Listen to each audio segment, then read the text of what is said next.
And Robbie Connaughton, an owner of a barber shop in Athlone in County Roscommon, joins me on the line now here on News Talk. Hello, Robbie.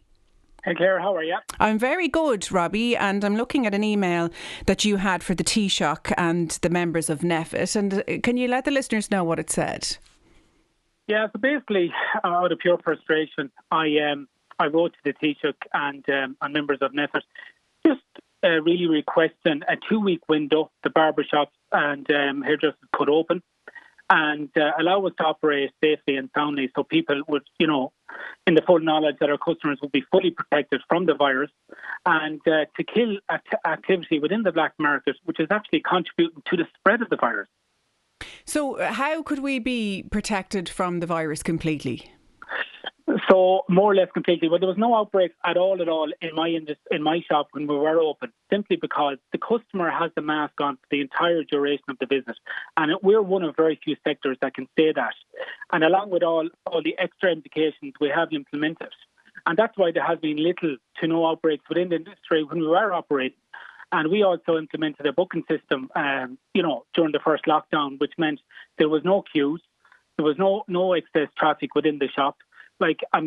All sanitisation, extra sanitisation was taken into place in between clients, and that's why it was proven to be very safe and resulting in very little to no outbreaks within the sector. But the longer this goes on, Claire, the more active the black market is going to get. And therefore, the spread of this virus is only going to ignite over the next couple of months. And as it seems to be now, could be May or June by the time you get open. And I have thought that about the hairdresser I go to here in Dublin and how well it was all managed and handled, and I felt completely safe. And understandably, the owners of hair salons and barbers want to protect their staff too and themselves, and I felt very safe in that setup. But you mentioned wearing a mask and how important that is, but we're also told how important distance is, and when you're cutting someone's hair, you're quite close to them at a time where they might not know that they've contracted the virus. How long would you be cutting someone's hair? It could be average 20 minutes.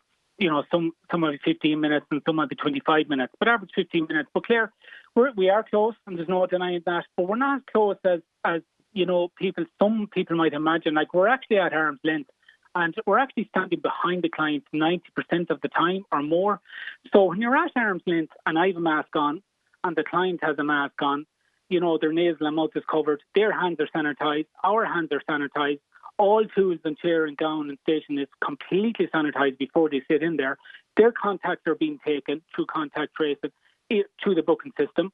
And there's very, very little wriggle room for an outbreak of the virus or transmission. Whereas if you have an excess of, there's 25,000 people employed in this sector, Claire, and you have to say at least 10,000 of them are majorly struggling due to not being able to rely on the PUP payment, sorry. And if you have 10 or 15,000 hairstylists calling around from house to house in this country every day, cutting hair, probably with no precautions being taken and no mask being worn.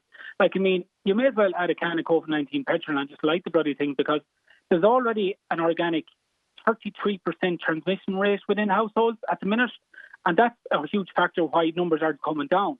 Now, if you have thousands and thousands of hairstylists that are forced due to financial pressure to cut hair, and you have the public screaming at them for haircuts because they can't be going around 3 to 4 months with hair growth on their hair to get their hair cut. You're only going to majorly contribute to the spread of the virus, as opposed to if we're open and operating safely, and we know that our customers are really very much protected from transmission within the sector. Yeah, so just being clever about living alongside the virus, as you say. And Robbie, have you been asked to cut hair privately in people's houses? Have you done it yet? Of course, yeah, I've been asked. Everybody's been asked. Let's be honest and frank about this. Everybody needs a haircut. You have thousands of people still going to work today, thankfully. You have people working on the front line, and between, I would call it supermarket workers, frontline workers in my view. You have people working in supermarkets.